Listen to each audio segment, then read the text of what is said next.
गेली 30-40 वर्षे पी.एन. पाटील साहेबांच्या विचारांना चालणारा हा मतदारसंघ आहे। आम्ही जरी पक्ष इकडे तिकडे झाला असेल तरी पी.एन. पाटील साहेबांचा विचार आम्ही कधीही सोडलेला नाही। वडंगी जिल्हा परिषद मतदारसंघाचा आपल्याला काय पलट करायचा आणि हे करत असताना मी लोकांना विश्वासात घेऊन लोकांची मतं काय आहेत त्या लोकांच्या मताचा आदर करून मी भविष्यामध्ये येत्या 5 वर्षामध्ये काम करीन आणि एवढ्या उत्साह मोठा आहे की मला काय वाटत नाही येत्या 5 तारखेला विजय हा आमचाच असेल जी आम्हाला खात्री आहे। माझे वडील आदरणीय बी.एस. दादा यांच्या आशीर्वादाने त्याचा वारसा घेऊन मी भविष्यामध्ये माझ्या राजकीय वाटचाल आणि जिल्हा परिषदेच्या माध्यमातून मी माझी वाटचाल असेल।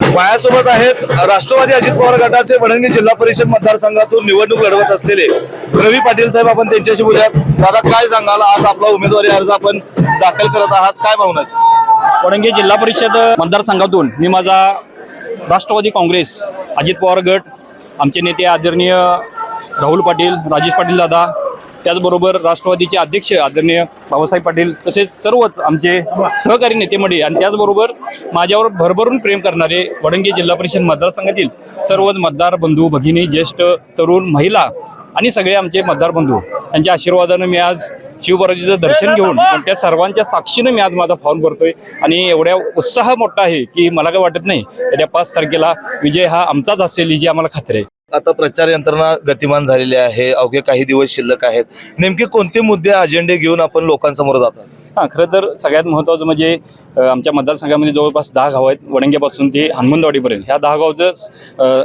सर्वसामान्य लोकांना जे अपेक्षित असतं ते सार्वजनिक सुविधा, त्या सुविधा देण्यासाठी जिल्हा परिषद आणि शासकीय निधी लोकांच्यापर्यंत आणि त्या गावापर्यंत पोहोचण्यासाठीचा माझा प्राधान्यक्रम राहील त्याच्यामध्ये। आणि त्याचबरोबर लोकांच्या ज्या अडचणी असतात किंवा लोकांच्या बरोबर राहून काम करण्याची जी माझी इथून पाठीमागची पद्धत आहे, माझे वडील आदरणीय बी.एस. दादा यांच्या आशीर्वादाने त्याचा वारसा घेऊन मी भविष्यामध्ये माझ्या राजकीय वाटचाल आणि जिल्हा परिषदेच्या माध्यमातून मी माझी वाटचाल असेल। साहेब, खरं तर आपण काँग्रेसचे कट्टर कार्यकर्ते म्हणून ओळखला जातात, आमची तशी ओळख पण आहे, मात्र आता सध्या राष्ट्रवादी अजित पवार गटातून निवडणूक लढवत आहात।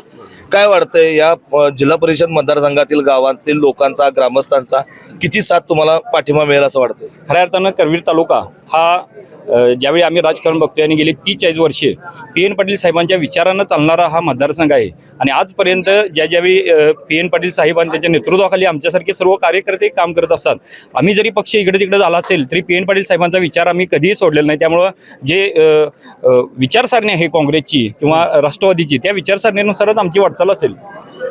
मतदारांना काय आवाहन कराल, काही दिवस शिल्लक आहेत?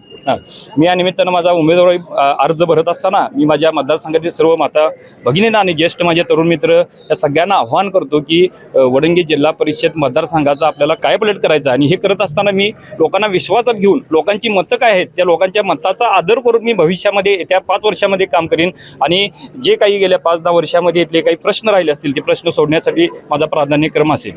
धन्यवाद।